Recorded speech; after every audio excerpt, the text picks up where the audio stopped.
12 kg pudding cake ஆர்டரை நான் எப்படி கம்ப்ளீட் பண்ணேன் அப்படின்றதோட பார்ட் 2 வீடியோ தான் இது. பார்ட் 1 வீடியோ பார்க்கலன்னா சேனலில் போய் பார்த்துட்டு வந்துருங்க.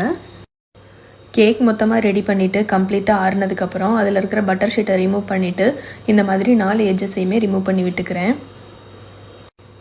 இதை இப்போது ஒரே சைஸில் வர்ற மாதிரி நான் 9 பீசஸாக கட் பண்ணிக்கிறேன். ஏன்னா கஸ்டமர் வந்து பீசஸ் கொஞ்சம் பெருசாக இருக்கிற மாதிரி கேட்டிருந்தாங்க. இந்த ஆர்டர் கொடுத்த கஸ்டமர் வேறு யாரும் இல்லைங்க, என்னோடய ஃப்ரெண்டு தான். நம்ம ஏதாவது சின்னதாக ஒரு பிஸ்னஸ் ஸ்டார்ட் பண்ணோம் அப்படின்னா ஃபேமிலி சைடுலேருந்து ஃபஸ்ட்டு சப்போர்ட் கிடைக்குதோ இல்லையோ ஃப்ரெண்ட்ஸ் சைட்லேருந்து நமக்கு ரொம்பவே சப்போர்ட் கிடைக்கும். பட் ஃபேமிலிலையும் எனக்கு ரொம்பவே சப்போர்ட் பண்ணுறாங்க. இப்போ இந்த பீசஸ் எல்லாமே நான் அப்பப்போவே கவரில் போட்டு வச்சிடுறேன். ஏன்னா மொத்தமாக கட் பண்ணிவிட்டு கவர் போடணுன்னா டைம் ஆயிரும். ஸோ நான் அப்பப்போவே கவரில் போட்டு எடுத்து வச்சுட்டேன். என்னடா எல்லாமே நல்லா போயிட்டுருக்கே அப்படின்னு நினைக்கிறப்ப தான் இந்த ஒரு சம்பவம் நடந்துச்சு. கவர் சீல் பண்ணுற மிஷின் வந்து ஒர்க் ஆகலை, காலை வாரி விட்டுருச்சு. எதுக்கும் அசர மாட்டேன்டா அப்படின்ற மாதிரி இந்த கவர் எல்லாத்தையுமே மடக்கி 2 சைடுமே ஸ்டாப்லர் பின்ன பச்சக்குன்னு அடித்து எடுத்து வச்சுட்டேன். இது வரைக்குமே எல்லா ஒர்க்கும் நான் மட்டும் தான் பண்ணிகிட்டு இருந்தேன். ஆனால் இப்போ வேறு வழி இல்லை, டைம் ஆயிடுச்சு டெலிவரிக்கு அப்படின்ற ஒரே காரணத்தினால பக்கத்து வீட்டில் இருக்கிற சர்வெண்ட் அக்காவை கூப்பிட்டு இந்த மாதிரி ஸ்டிக்கர் ஒட்ட சொல்லியிருந்தேன். நான் எப்பயுமே எந்த வேலைக்குமே ஆள் வச்சுக்க மாட்டேன்.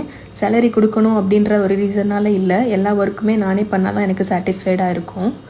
ஃப்யூச்சரில் பிஸ்னஸ் டெவலப் ஆகிடுச்சு அப்படின்னா அப்போ ஆள் வச்சுக்கலான் இருக்கேன். ஸ்டிக்கர் ஒட்டுறப்ப என் பாப்பாவும் பையனும் எனக்கு ரொம்பவே ஹெல்ப் பண்ணாங்க. என்னோடய கிட்ஸ் எப்படின்னா பேக்கிங் பண்ணுற டைமில் என்னை டிஸ்டர்ப் பண்ண மாட்டாங்க. அப்படியெல்லாம் சொல்லணும்னு ஆசை தான், ஆனால் சமயம் பார்த்து செய்ய வேண்டிய வேலையை செஞ்சு விட்டு போயிடுவாங்க.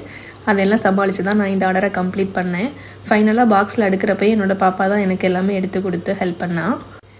கஸ்டமர் 150 பீசஸ் கேட்டிருந்தாங்க. நான் பேக் பண்ணதில் 153 பீசஸ் வந்துருந்துச்சு. எனக்கு அதையுமே சேர்த்து பேக் பண்ணி கொடுக்கணுன்னு தான் ஆசை. பட் வந்து இந்த பாக்ஸ் அதுக்கு இடம் கொடுக்கல. சரி வேறு வழியே இல்லை, டெலிவரிக்கு டைம் ஆயிடுச்சு அப்படின்றனால நான் இதை பேக் பண்ணி டெலிவரி பண்ணிட்டேன்.